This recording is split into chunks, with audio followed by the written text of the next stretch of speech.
This is your host, Salim bin Muhammad Rafi, and here is my YouTube channel, Zamir Universal. You must have heard of kangaroo courts, and you must have also heard of mockery of justice. We will see this day as Pakistanis.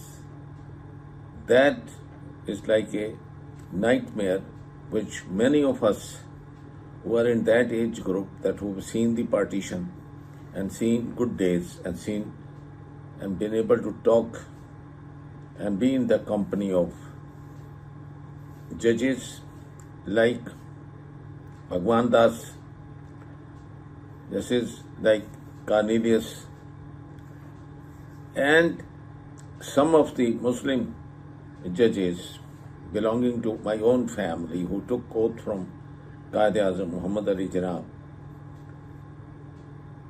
And one wonders that what has happened to our judicial system, how it has been infected by cheap, corrupt, number one, declared by Panama Papers, a person who just happened to be a Pakistani and rose from the poorest with almost a underpant bearing his grandfather, and with a broom in his hand, he was in one of the shops at the corner of Parantal Road belonging to Naki Bhatt, Yusuf Bhatt, and they had rented that car and lived in a very small tiny room in a very small house of few marlas in Ramgali.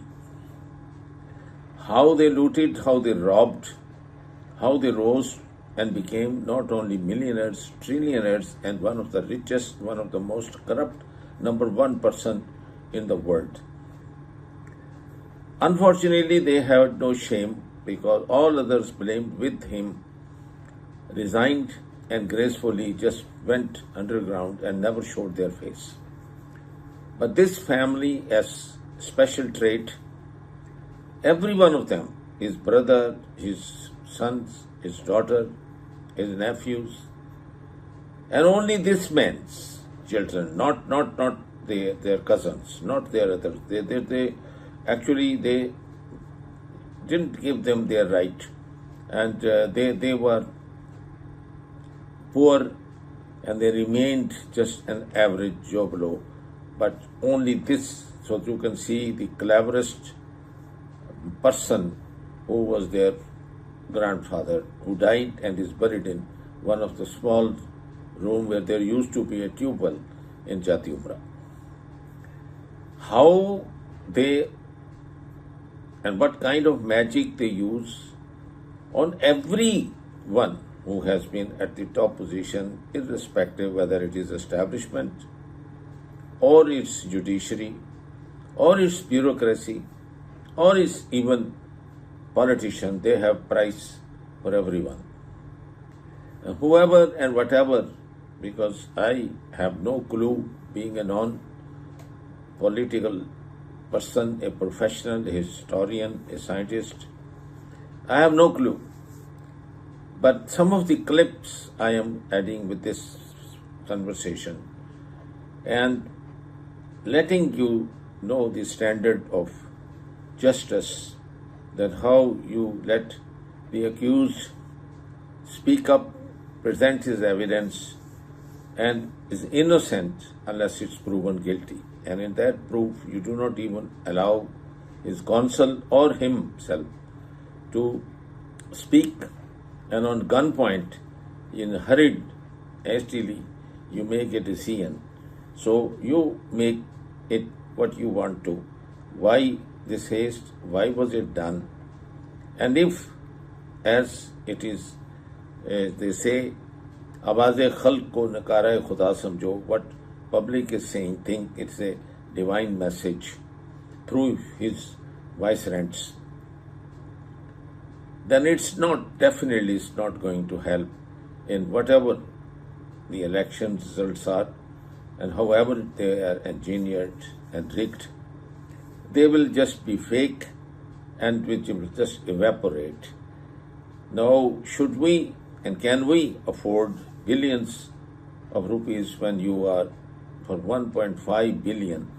We have been struggling with IMF and all our neighbors and our friends and have been insulted because none of them was prepared to help us. None of them is going to bail us out this time, because if we cannot stand on our own feet, then how long I think your friends will carry your weight. I'm very upset, really truly, not because of any affiliation or not because of anything that they have done to a particular person or a political party or persons. It's because of the way this justice has been done. The case has been heard. The way this punishment of 10 years with rigorous labor and paralleled it with a person who was thief, a robber, a vampire, who sucked every drop of blood of this nation. And imagine now the electricity bill of the orange train and see what they have done to you. And only the mega projects which give them the maximum commission. And you can see where each one of them, there's a competition in this family to beat the other in corruption and become richer and richer and richer. So you can see both the brothers. So if they succeed in life and they are successful and someone is trying to prove, then nobody should send their children to universities, make them scientists or professionals, because ultimately when you put on the scales, then the corruption is going to weigh heavier than your noble deeds, your honesty, your integrity, your loyalty. And it's most unfortunate for that nation, for that country of which one I am too. And so I'm sure are these, what we call them, deep state actors, and what compulsion they have. And life is short, everyone has to retire. Then in such a short period, when we look back after retirement, we hardly find a person who comes and say hello to us. That's such a short, this power with the chair, the power with a position, I think holds for. So with really this sadness and with some of the clips I'm adding with this, I am really saddened and saddened for the whole nation. That includes the establishment, that includes my friends in judiciary. I have great respect for many of them. I have very many friends, from General Atikur Rahman down to General Ahmad Jamal to General Iqbal. And I think I've worked with them, I've been their colleague, and many scientists, many great soldiers. And so I've the Chief Justices and judges with which I had affiliation and had very close relationship. But this unfortunate thing which we have just witnessed in the last few months or maybe years is really sickening, and you feel nauseated and are ready to vomit. With these few words, which may be very strong for some of them to digest, I stop. पहले उन्होंने कहा हम सब cipher कहाँ हैं? उन्होंने कहा जी PM office में। उसी सांस में उन्होंने फरमाया खड़े होकर कि आपको मैं दोनों को 10 साल की कैद सुनाता हूँ, और भाग गए। ऐसे दौड़ लगाई जैसे कोई ट्रेन पकड़नी थी, भाग गए वहां से। ठीक है जी, इंतजार करते रहे। मेरे वालिद शाह महमूद कुरैशी कहते रह गए, सर अभी तो मैंने अपनी स्टेटमेंट ही नहीं रिकॉर्ड कराई, मेरी 342 की स्टेटमेंट रिकॉर्ड नहीं हुई, आपने कैसे जजमेंट दे दी है?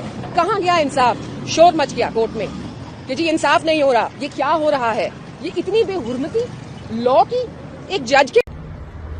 और उसके अलावा पहली दफा वकीलों पर बंदूकें तानी गई है। जो वाक़यात सामने आए हैं कि उनके एक छोटे कमरे में ले जाकर उनको खौफजदा करने की कोशिश की गई है और उन पर बंदूकें तानी गई हैं, जो कि एक बदतरीन मिसाल है मुल्क में इंसाफ के निज़ाम को जो है वो परवर्ट करने की।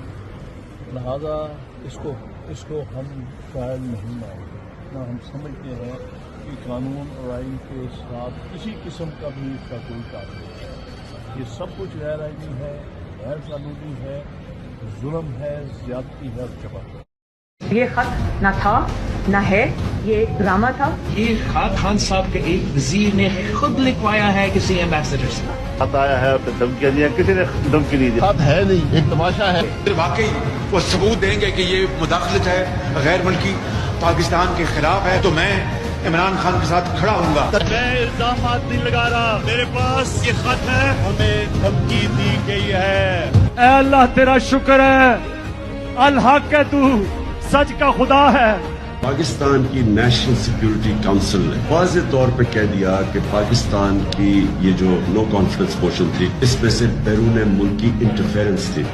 सलामी में लिखा हुआ है कि अनडिप्लोमेटिक लैंग्वेज यूज की गई है, और सलामी में लिखा हुआ है कि जो बातचीत की गई है वो इंटरफेरेंस के मुताबिक है। मगर जब मैं ये कह रहा था कि एक मरासला आया हमारे पास जिसमें एक 22 करोड़ अवाम का इलेक्टेड प्राइम मिनिस्टर को। यूनिवर्सल टेलीविजन को सब्सक्राइब करना ना भूलें, उसके बाद बेल बटन पे क्लिक करें और अपने कमेंट्स के सेक्शन में अपने कीमती जो ख्यालात का इजहार ज़रूर